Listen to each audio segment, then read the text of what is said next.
만약에 시간을 거꾸로 돌리는 생물이 있다면 어떨 것 같아? 마치 소설에 나올 것 같은 능력이지만 실제로 이 능력을 가지고 있는 생물이 지구에 존재해. 작고 투명한 모습의 평범한 해파리. 이 해파리는 바다 아기 벌레라는 이름을 가지고 있는 해파리야. 우리나라에서는 많이 알려지지 않아서 생소할 수 있는 해양 생물이지. 이 해파리는 Earthopsis thorn이라는 이름에 걸맞게 죽지 않는 불사의 해파리라는 별명을 가지고 있어. 그야말로 늙지 않는 생명체라는 거지. 보통 생물은 시간이 지나면 늙고 죽음을 맞이하지만 특이하게도 이 해파리는 시간이 지날수록 점점 젊어져? 정말 특이한 생물이지? 이 모습은 마치 세포를 리셋시키는 듯한 느낌을 줄 거야. 몸을 아예 다시 세팅해서 아기 때로 되돌리는 느낌으로. 되게 말도 안 되는 방법 같지? 근데 진짜야. 시간을 거꾸로 돌리는 해파리 바다 아기 벌레 지금 바로 시작할게. 이름이 좀 어려운데 얘 정식 학명은 Turritopsis thorn이야. 영어로는 Immortal Jellyfish, 그러니까 불사의 해파리라고도 불리지. Turritopsis는 탑 모양이라는 뜻이고 thorny는 독일 동물학자 도르니 이름에서 따온 거야. 한국에서는 이걸 귀엽게 바다 아기벌레라고도 부르는데 크기가 겨우 4에서 5mm밖에 안 되고 투명해서 애벌레처럼 보이기도 하거든. 분류학적으로 보면 자포동물문, 히드라충강, 그리고 Turritopsis라는 속에 속해. 이 속에 속한 해파리들은 주로 작고 투명하며 그중 바다 아기벌레는 노화 과정을 되돌릴 수 있는 능력, 즉 생애 주기를 거꾸로 되갚는 특징으로 유명해졌어. 그냥 해파리처럼 생겼지만 일반 해파리랑은 완전히 다른 길을 가는 녀석이지. 해파리는 그냥 물에 둥둥 떠다니다가 수명 다하면 죽는다고 생각했지? 근데 알고 보면 해파리의 생애 주기는 꽤 복잡해. 일단 수정된 알이 부화하면 풀이라라는 유충이 돼. 얘네는 바다를 떠돌다가 바닥에 달라붙어서 폴립이라는 모습으로 변하거든. 폴립은 말 그대로 고착된 상태로 마치 작은 말미잘처럼 생겼어. 그런데 여기서 끝이 아니야. 이 폴립이 세포 분열을 통해 에피라라는 아기 해파리를 뿜어내. 이 에피라가 점점 자라면서 우리가 아는 해파리 모습인 메두사가 되는 거야. 일반적인 해파리는 여기서 시간이 지나면 노화하고 결국 죽지? 근데 바다 아기 벌레는 여기서 놀라운 능력을 보여줘. 몸에 큰 스트레스를 받거나 상처를 입거나 심지어 노화가 찾아와도 이 해파리는 자기 몸을 아예 다시 폴립 상태로 되돌리는 거지. 정말 신기하지 않아? 심지어 해파리에서 폴립으로 역변태를 하는 거의 유일한 동물이거든. 이건 마치 나비가 다시 애벌레로 돌아가는 거랑 비슷한 거지. 과학자들도 처음엔 이 사실을 믿질 못했어. 그래서 1996년 스테파노 피라이노 교수팀이 실험했는데 실제로 성체 해파리들이 폴립으로 거꾸로 돌아가는 현상을 현미경으로 직접 확인했어. 이후 연구에서도 이 현상이 반복해서 관찰됐고 지금은 생물학적 불사라고 불리는 가장 유명한 사례 중 하나야. 그런데 유독 이 해파리가 진짜 대단한 이유는 그냥 다시 폴립이 되는 게 아니라 몸속 세포들 자체가 역할을 바꾸는 거야. 이걸 과학적으로는 transdifferentiation, 우리말로 세포 역분화라고 불러? 보통 세포들은 한번 정해지면 자기 일만 하거든. 예를 들어 피부세포는 평생 피부세포로만 살아야 해. 근데 이 해파리는 그걸 거스르는 거지. 이미 다 자란 근육세포나 신경세포가 다시 미분화 상태에, 그러니까 처음 세포처럼 돌아가서 다른 세포로 직접 변신하는 거야. 과학자들 말로는 이게 진짜 희귀한 현상이라 포유류에서는 실험실에서조차 거의 불가능하대. 그런데 바다 아기 벌레는 자연에서 이걸 스스로 해냈다는 거야. 생명 주기를 아예 뒤로 돌리면서 메두사에서 다시 폴립으로 내려가는 동안 자기 몸을 완전히 새롭게 리빌드하는 거야. 말 그대로 시간이 거꾸로 가는 것처럼 신체 시간을 되돌리는 거지. 자, 이제 진짜 핵심 이야기야. 바다 아기 벌레가 왜 불사 해파리라고 불리는지 말이지. 얘는 몸이 늙으면 그냥 죽는 게 아니라 세포 자체가 시간을 되감듯이 되돌아가. 정확히 말하면 이미 메두사가 된 상태에서도 스트레스를 받거나 다치거나 환경이 나빠지면 자기 몸을 폴립 단계로 되감게 해버리는 거야. 이걸 가능하게 해주는 게 바로 세포 역분화.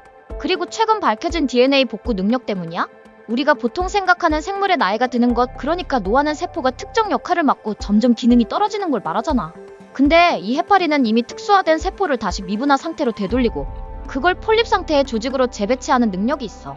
말 그대로 세포의 정체성을 되돌려서 시간도 돌리는 셈이지. 또 하나 중요한 건 텔로미어야. 이건 세포가 분열할수록 점점 짧아져서 나중엔 세포가 죽게 만드는 일종의 타이머거든. 근데 바다 아기벌레는 이걸 다시 늘리는 능력이 있는 걸로 보여. 아직 완전히 밝혀지진 않았지만 텔로머라아제 같은 걸 고도로 조절해서 세포 수명을 연장하는 거지. 자, 그럼 이제 슬슬 궁금해지지 않아? 이 작은 해파리랑 인간은 뭐가 그렇게 다른 걸까? 가장 큰 차이점은 두 가지야. 첫 번째는 바로 텔로미어 문제를 회피한다는 거, 그리고 두 번째는 세포를 초기화하는 능력이 있다는 거지. 우리 몸은 세포가 분열할수록 염색체 끝에 있는 텔로미어라는 보호캡이 점점 짧아져.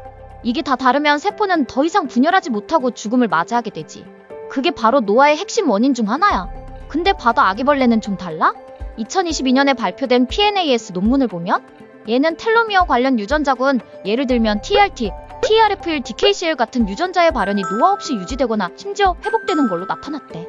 쉽게 말하면 세포가 닳지 않게 관리하는 매뉴얼이 원래부터 잘 설계돼 있다는 거지. 두 번째 차이점은 진짜 미쳤어. 얘는 세포를 완전히 리셋해버릴 수 있어. 보통 세포는 한 번 역할이 정해지면 간세포는 간세포답게, 근육은 근육답게 살다가 결국은 늙고 기능을 잃게 돼. 근데 바다 아기 벌레는 나 간세포 안 할래 하고 다시 미분화된 상태로 돌아간 다음 다른 조직으로 다시 분화할 수 있어. 이걸 과학적으로는 세포간 전환 또는 세포 재프로그램이라고 부르지. 연구 결과 보면 얘는 세포 사이클 조절 유전자, 예를 들면 PLK1, CDK1, CHEK1 같은 것들을 되게 세밀하게 조절해서 복제 오류나 암화를 피하면서도 자신을 완전히 리셋할 수 있대. 진짜 말도 안 되게 정교한 시스템이지? 근데 이 해파리 단순히 신기하다 이런 수준으로 끝날 얘기가 아니야? 진짜 중요한 건 이 생물이 인간 노화 연구의 모델이 될 수도 있다는 점이지. 사실 사람은 나이를 먹으면 세포가 늙고 기능이 떨어지거든. 텔로미어도 점점 짧아지고 세포 분열도 한계가 있어. 근데 얘는 세포를 통째로 다시 초기화해. 이건 인간 줄기세포 연구에서도 꿈꾸던 기술이야. 그래서 과학자들은 토리덥시스를 세포 재프로그래밍 혹은 역분화 기술 연구에 적용할 수 있을지 주목하고 있어. 얘가 자연적으로 그걸 해낸다는 건 우리도 언젠가 손상된 조직이나 기관을 되살릴 수 있을지도 모른다는 거니까. 하지만 여기서 중요한 윤리 문제가 하나 있어. 인간 줄기세포나 배아 줄기세포를 이용한 역분화 기술은 생명윤리 문제랑도 직결되거든. 이런 상황에서 자연 상태에서 역분화를 해내는 바다 아기벌레는 윤리적 부담 없이 관찰할 수 있는 생물 모델이 될 수 있는 거야. 근데 잠깐, 이런 무한한 재생력? 이거 암세포랑 비슷한 거 아냐? 라는 질문도 나와. 좋은 질문이지. 실제로 암세포도 무한히 분열하고 죽지 않으려고 해. 근데 둘은 완전히 달라? 토리덥시스는 통제된 재프로그래밍을 해. 그 과정에서 조직 구조도 완전히 복구되고 필요 없는 세포는 제거되는 세포사도 잘 작동해. 암처럼 무작정 늘어나는 게 아니라 필요할 때만 정확하게 다시 세포를 되돌리는 거지. 쉽게 말하면 암은 브레이크 고장난 자동차고 토리덥시스는 브레이크랑 핸들이 다 살아있는 복제 시스템이야. 그래서 영원히 살아있지만 통제된 생명이라는 완전히 새로운 연구 모델로 여겨지고 있어. 그럼 이 신기한 능력을 가진 바다 아기벌레는 어떤 환경에서 살고 있을까? 바다 아기벌레는 원래는 지중해 근처 바다에서 처음 발견됐어. 정확히는 이탈리아 앞바다, 특히 리구리아 해 같은 곳이지. 근데 지금은 거의 전 세계 바다에 다 퍼져 있어. 왜냐하면 지구온난화로 바다 온도가 올라가고 컨테이너선 같은 배 타고 여기저기 옮겨지면서 대서양, 태평양, 심지어 카리브해나 일본 근해에서도 발견된 적이 있어. 그래서 최근 논문 보면 해양 생태계의 세계화 종이라고도 불리더라. 귀엽게 생겼는데 의외로 세계 여행자지? 오늘은 이렇게 같이 바다 아기벌레에 대해서 알아봤는데 어때? 미래의 인간들은 꿈에 그리던 영생을 살 수 있을 것 같다는 생각이 들지? 노화도 죽음도 의미 없어지게 되겠지만 그게 정말 축복일까? 영원히 살 수 있다면 모든 삶의 순간이 의미가 있을까? 어쩌면 죽음이 있어서 인생이 더욱 소중하다고 느껴질 수도 있다고 생각하는 사람들도 있겠지만 영생이라서 느낄 수 있는 인생의 특별함도 따로 있을 거라고 생각해. 너의 생각은 어떤지 댓글에 달아줘.